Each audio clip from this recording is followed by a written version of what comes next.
আজকে বানিয়ে দেখাবো একদম সম্পূর্ণ নিরামিষ ভেজিটেবিল চপ। এইরকমভাবে করলে দোকানের থেকেও দারুণ টেস্ট হয়। কোনো রকম পেঁয়াজ রসুন ছাড়াই আমি এই চপটা বানিয়ে দেখেছি। একবার দেখলে যে কেউ বানিয়ে ফেলতে পারবেন। নমস্কার বন্ধুরা, ড্রিমল্যান্ড কুকিং চ্যানেলে আপনাদের সবাইকে স্বাগত। চলুন তবে রেসিপিটা শুরু করা যাক, আর রেসিপিটা পুরোটা দেখার অনুরোধ রইল। প্রথমে চপ বানানোর জন্য নিয়েছি 4টে বিট আর 2টো গাজর। বিট আর গাজরের খোসাটা আমি ছাড়িয়ে নিয়েছি। এরপর বিট আর গাজরটা ভালো করে গ্রেট করে নিতে হবে। এখানে আমি যে পরিমাণ সবজির ব্যবহার করছি সেই হিসাবে এখানে 15টা মতো ভেজিটেবিল চপ তৈরি হবে। বিট গাজরটা গ্রেট করা হয়ে গেলে অন্যদিকে কড়াইতে একটা ভাজা মশলা করতে হবে। 2 টিস্পুন গোটা ধনে আর 1.5 টিস্পুন গোটা জিরে আর 2 টুকরো দারচিনি স্টিক আর 4টে এলাচ আমি এখানে দিয়ে ভালো করে লো টু মিডিয়াম ফ্লেমে ড্রাই রোস্ট করে নেব। আর মিক্সিতে ঘুরিয়ে একটা মশলা বানিয়ে নেব।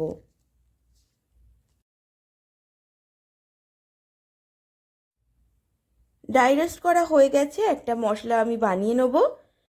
অন্যদিকে কড়াইতে 3 টিস্পুন সাদা তেল দিয়ে দিলাম। আর সাদা তেলটা যখনই গরম হয়ে আসবে তখন এখানে বাদাম দিয়ে দিচ্ছি। এটা কাঁচা বাদাম, বাদামটা আমি ভেজে নেব। এখানে 2 মুঠো মতো বাদাম দিয়েছি। আপনারা আপনাদের পরিমাণ বুঝে বাদামের ব্যবহার করতে পারেন। এরপর বাদামটা ভাজা হয়ে গেছে, ঠিক এরকম যখনই বাদামটা একটু লালচে হয়ে যাবে তখনই আমি বাদামগুলো তুলে নিচ্ছি। এরপর ওই তেলেই ফোড়ন হিসাবে 5 ফোড়ন, 1 টিস্পুন 5 ফোড়ন আর এখানে দিয়েছি গ্রেট করে নেওয়া আদা। এখানে 1.5 ইঞ্চ মতো গ্রেট করে নেওয়া আদা আর 5 থেকে 6টা কাঁচা লঙ্কা কুচি ব্যবহার করেছি। দিয়ে দিচ্ছি গ্রেট করে রাখা গাজর আর বিট। বিট আর গাজরটা দিয়ে ভালো করে একবার মিশিয়ে নেব। আর গ্যাসের ফ্লেমটা মিডিয়ামে রেখেই সমস্ত রান্নাটা আমি তৈরি করব। এবার ঢাকনা দিয়ে ঢেকে দেব যতক্ষণ বিট আর গাজরটা না সেদ্ধ হয়ে আসে। দেখুন বিট গাজরটা সেদ্ধ হয়ে এসছে। হওয়ার পর পরিমাণটা অনেকটাই কমে গেছে। এবার এখানে দিয়ে দেবো সেদ্ধ করে রাখা আলু। এখানে 4টে মাঝারি সাইজের সেদ্ধ করে রাখা আলু আমি আগে থেকেই ম্যাশ করে রেখেছিলাম, সেই আলুটাও দিয়ে দিলাম। আর আলুটা দিয়েও ভালো করে মিশিয়ে নিতে হবে।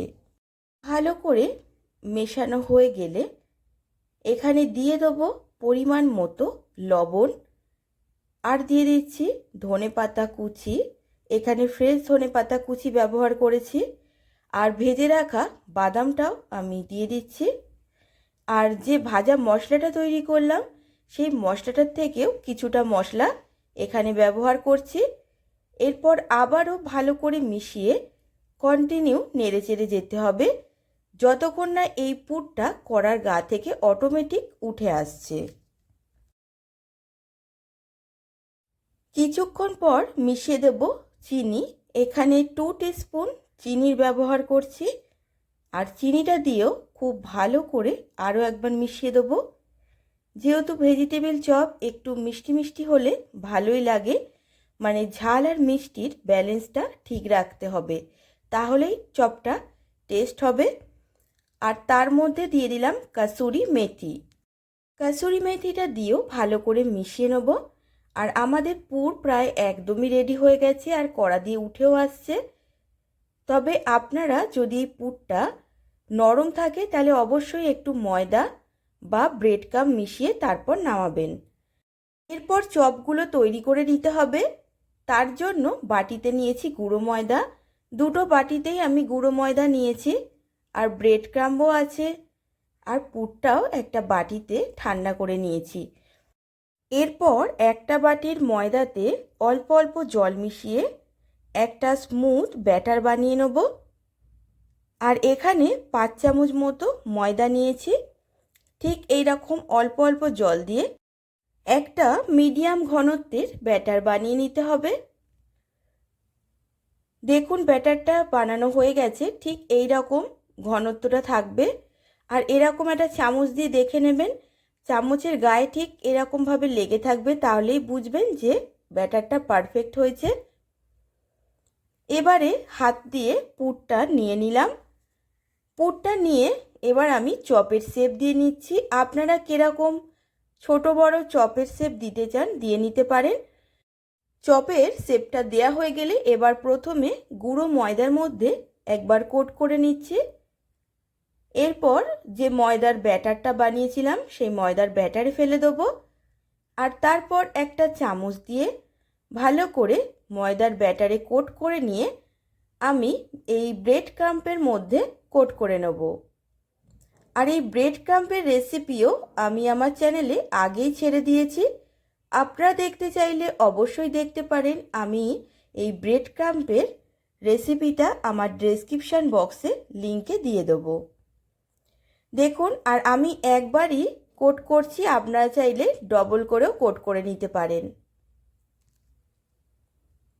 এবার এক এক করে সমস্ত চপগুলো আমি তৈরি করে নেব। আর মিনিমাম আমার চপের পরিমাণ 15টা হয়েছে।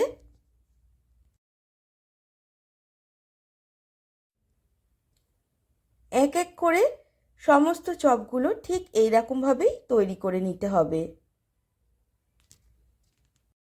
আপনারা চাইলে দুবার করেও কোট করে নিতে পারেন। এরপর সমস্ত চপগুলো তৈরি করে তারপর দেখাচ্ছি। দেখুন আমার সমস্ত চপ একদম রেডি হয়ে গেছে। এবার এই চপগুলো ভেজে নেওয়ার পালা। তবে সব চপ আমি ভাজবো না, যে কটা লাগবে সে কটাই আমি ভেজে নেব। তার জন্য এখানে তেল গরম করতে বসিয়েছি, তবে তেলটা যেন খুব বেশি অতিরিক্ত গরম না হয়, তাহলে চপের ভেতরটা ভালো করে ভাজা হবে না, বাইরেটা তাড়াতাড়ি লাল হয়ে যাবে। ঠিক যখন তেলটা গরম হবে ঠিক সেই অবস্থাতেই চপগুলো আপনাদের ছেড়ে দিতে হবে। আর আপনারা কাঁচা অবস্থায় এই চপগুলো অনেক দিন ধরেই রেফ্রিজারেটরে রেখে দিতে পারেন কোনো বক্সের মধ্যে ভরে। এবারে চপটা গোল্ডেন ব্রাউন কালার ধরা অবধি সময় নিয়ে ভেজে নিতে হবে। একটু সময় নিয়ে ভাজলে ভালো হয়। সমস্ত চপগুলো ভাজা হয়ে গেছে দেখুন। এবার আমি চপগুলো তুলে নিচ্ছি আর গরম গরম সার্ভ করে নেব সসের সাথে। রেসিপিটা ভালো লেগে থাকলে অবশ্যই লাইক কমেন্ট শেয়ার করে দেবেন। আর আপনি যদি আমার চ্যানেলের নতুন বন্ধু হয়ে থাকেন তবে চ্যানেলটিকে সাবস্ক্রাইব করার অনুরোধ রইল। আজ এই পর্যন্তই, দেখা হবে আবার নেক্সট নতুন কোনো রান্নার রেসিপি নিয়ে। সবাই ভালো থাকবেন, সুস্থ থাকবেন, ধন্যবাদ।